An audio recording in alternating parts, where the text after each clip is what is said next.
Okay, let's jump right in.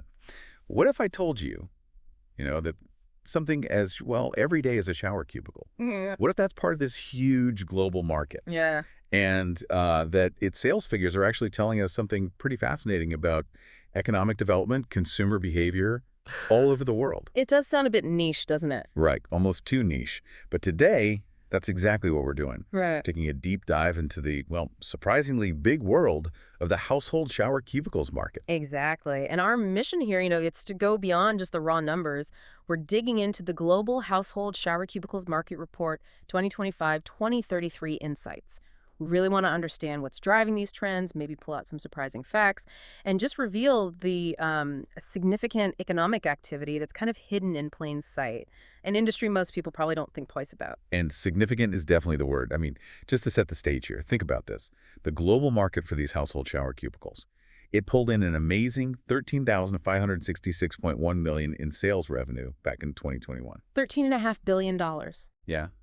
For, well, just showers. It's kind of mind-blowing. It really is. And what's also telling is how steady that growth is. The report projects it'll hit $16,569 million by 2025. And then looking further out, by 2033, it's expected to grow to $24,716 million, almost $25 billion. Wow. Okay, so that trajectory, Mm. we're looking at a consistent global compound annual growth rate, the CAGR, of 5.126%. Now, for anyone not familiar, CAGR basically smooths out the growth rate over years.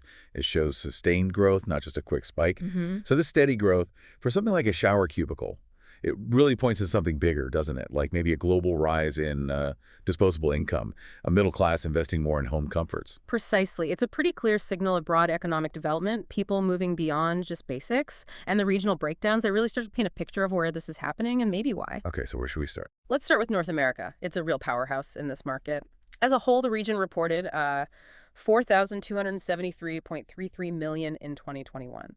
That's expected to climb to $5,374.99 million by 2025 and eventually hit $8,252.67 million by 2033. Okay, over $8 billion by 2033. Yep, with a strong regional CGR of 5.506%. North American growth is definitely robust, and I see the U.S. is really leading the way there. Absolutely. U.S. sales went from, $3,143.04 million in 2021. Pouring out over $4 billion projected for 2025, and then smashing past $6.4 billion, $6,434.6 million by 2033. Wow. That's a USCR of 5.886%. Really strong. And Canada's not far behind, it looks like. Not at all. Canada's showing impressive growth, too. It's forecast to grow from about $405 million in 2021 to over $829 million by 2033. Its CGR is actually slightly higher, 5.893%.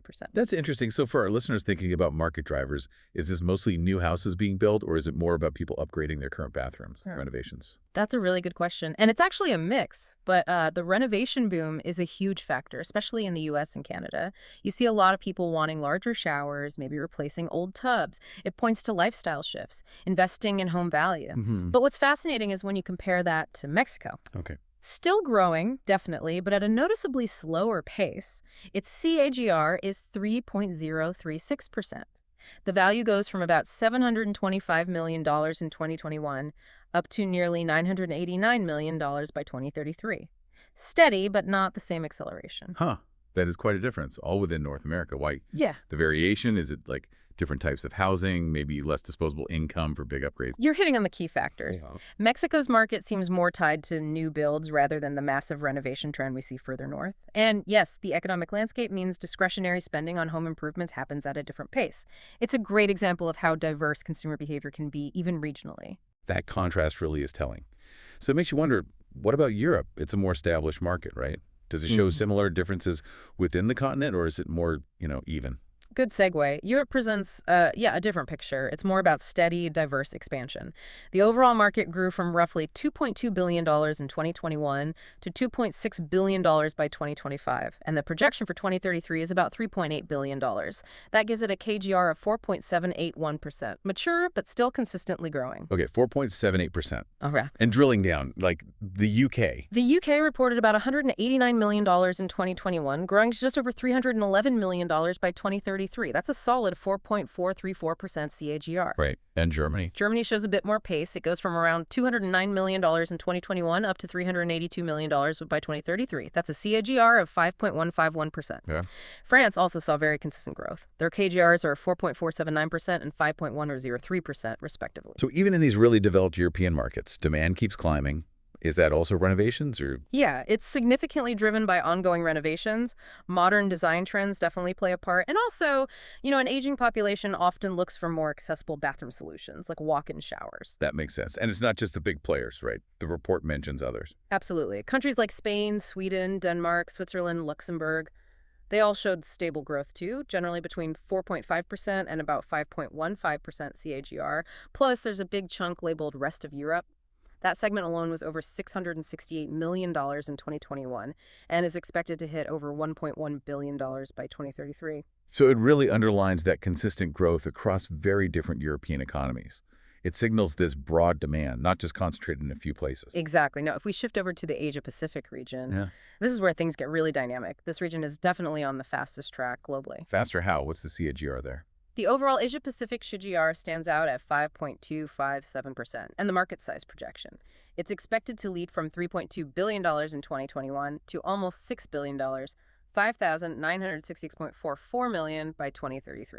Wow, nearly doubling. That's huge volume when you think about it. Yeah. What's driving that explosion? Well, it's largely a story of rapid urbanization and a just massive emerging middle class. China, as you'd expect, is a gigantic piece of this. It has a strong 5.324% CAGR, growing from about $633 million in 2021 to nearly $1.2 billion by 2033. Okay.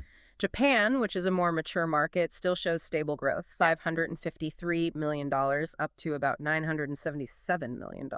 And India, also on a fast track, strong CGR there too, 5.316%, reflecting its huge population and growing economy. And it's wider than just China and India, right? Definitely. Australia, Singapore, Southeast Asia, they all show strong gains. TGR is over 5.1%. And places like Taiwan, South Korea, other APAC countries, all maintaining really consistent market expansion. So this rapid growth in Asia-Pacific, it's not just building new homes. It sounds like it's also a big upgrade in living standards generally. Modern stuff like shower cubicles becoming the norm. Precisely. And, for anyone listening who's maybe in manufacturing, urban planning, these regional numbers, these TGRs, they're more than just stats. They're clear signals about where demand is just booming, prime areas for market entry, partnerships, you name it. Okay, super interesting. Let's turn to South America now.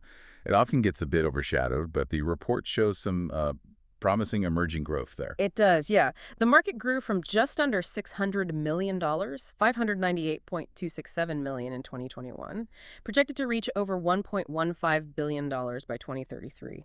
That reflects a pretty healthy CGR of 5.498%. Nearly 5.5%. And who's leading there? Brazil? Brazil is a top performer, yeah, growing from about $215 million to over $426 million.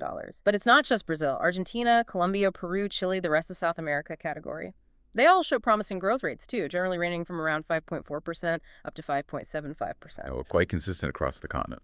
It really suggests, yeah, increasing investment in home infrastructure, rising living standards, probably linked to economic stability and development there. Makes sense. Yeah. Okay, what about the Middle East? Another region seeing steady development, maybe some high-growth spots? Yes, exactly. Revenues there are projected to grow from about $275 million in 2021 to over $521 million by 2033. That marks a PGR of 5.378%. Okay, over 5%. What's fueling that? It's a region we often hear about for other economic reasons. That's a key point. A lot of this growth is tied to really ambitious infrastructure projects, population growth, and also a big focus in many countries on diversifying their economies, moving beyond just oil. All right. So key countries like Saudi Arabia, Turkey, the UAE, they all show steady expansion, often linked to new residential and commercial building. But Qatar really stands out. It has the highest regional CAGR at 5.611%. Higher than the others. Why Qatar? Well, it reflects significant investment in high-end properties and a rapidly growing affluent population there. Plus, think about events like the World Cup spurring development. Okay. And Egypt and the rest of the Middle East are also showing robust gains, driven by similar development trends. Fascinating how those bigger economic strategies show up in a market like this. Yeah. Okay, finally, Africa. This market, I think, is often underestimated, but the report shows a really significant scale, right? And potential. Absolutely. The market size is quite substantial. It jumps from just over $3 billion in 2021 to over $5 billion, 5,019.81 million by 2033. That's with a CGR of 4.527%. 3 billion to 5 billion. That's huge. It really is. And that data from Africa is particularly powerful, I think, because it kind of challenges that old narrative, the continent as just receiving aid. Instead, it reveals these vibrant, growing economies, burgeoning middle classes who are actively investing in modern amenities. And where specifically in Africa is the growth concentrated? Nigeria is the largest contributor. It grows from about $1.18 billion to over $1.9 billion. South Africa also shows significant movement from almost $900 million to over $1.5 billion. And then there's the rest of Africa segment. That adds another $934 million in 2021, reaching almost $1.6 billion by 2033. So what's the driver there? Urbanization. Yeah, the growth there is heavily influenced by rapid urbanization, definitely. And also the increasing availability of disposable income. That leads to more modern housing being built, more renovation projects happening right across the continent. Okay, so just to kind of wrap this up, recapping our deep dive here, we've seen this really consistent, steady global growth in the household shower cubicles market. Not flashy, maybe, Yeah. but solid. Steady is the word. Asia Pacific and North America are showing particularly strong performance, yeah. But really, every single region we looked at is expanding significantly. That's right. And these detailed numbers, the IGRs, the regional breakdowns, Yeah. they offer some genuinely valuable insights, don't they? Into the global consumer trends where development is really kicking off. Absolutely. It shows where consumer priorities are shifting towards, greater comfort, modern living.